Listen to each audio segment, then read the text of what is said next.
So, today's video guys, gagawa tayo ng cucumber salad, Chinese style. So, ayan, hinugasan na yung cucumber guys. Then,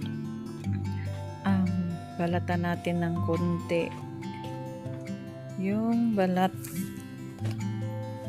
Tapos, tanggalin ng konti.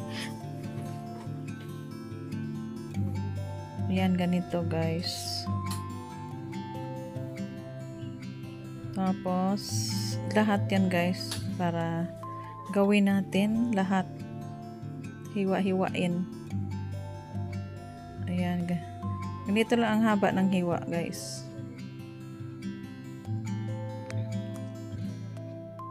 Ayan.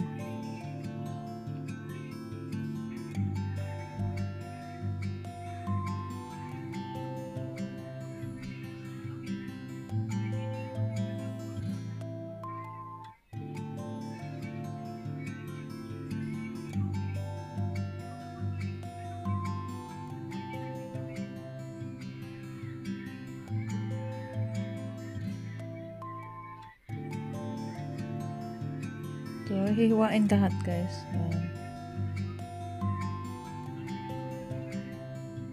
Then, pagkatapos guys, ilagay sa plastic.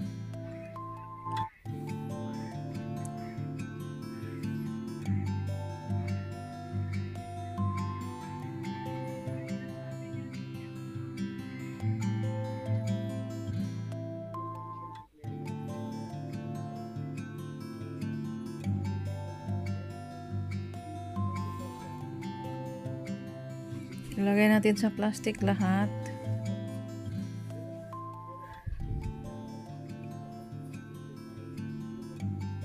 Yan. Ay, pagkatapos guys, ayan, dikdikin natin. Dikdikin natin para lumiit siya. Hindi hiwa-hiwain guys, kasi pag hiwa-hiwain, iba ang lasa niya. Pag dinidikdik kasi guys, parang naano siya, parang lumambot yung loob ba. Nalambot yung loob ng cucumber. So, ganito pag gumawa guys ng cucumber salad. Yan, baliktarin mo. Tapos, kailangan huwag masyadong makapal. Kailangan na naka-flat siya. Kaya dikdikin ng ganito. Para mag-absorb yung mga mini-mix natin na mga ingredients. Yan, ganito.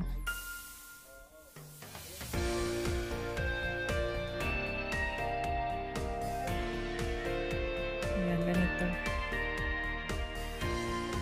So, pag nakita nyo na guys na parang ano na siya, parang hindi na masyado malalaki. Yan, pwede na yun. Ganyan, tapos baliktarin mo yung plastic sa kabila na naman, dikdikin para pag nalagay na yung mga ingredients, masarap siya at may lasa. Ayan, ganito guys.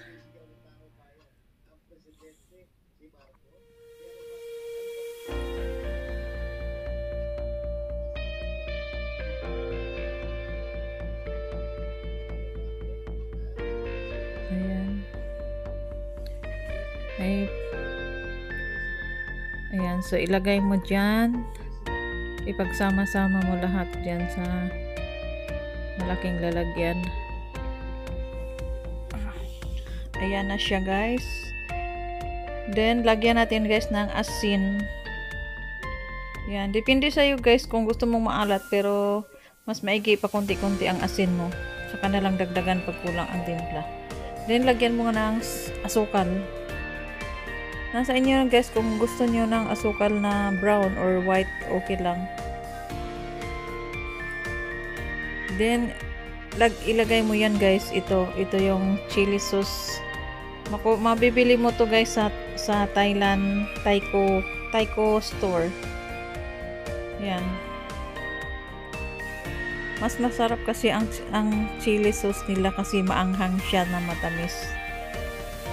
Mga may timpla na. Then, lagyan mo dyan guys ng dato puti na suka. Yan.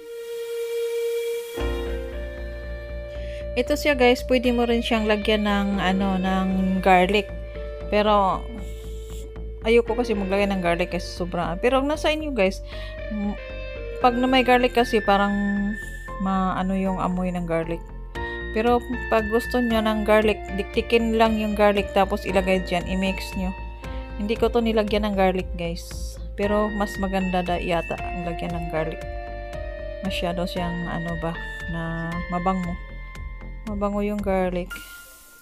So, ito na guys. Yan. I-mix mo lang ng maigi.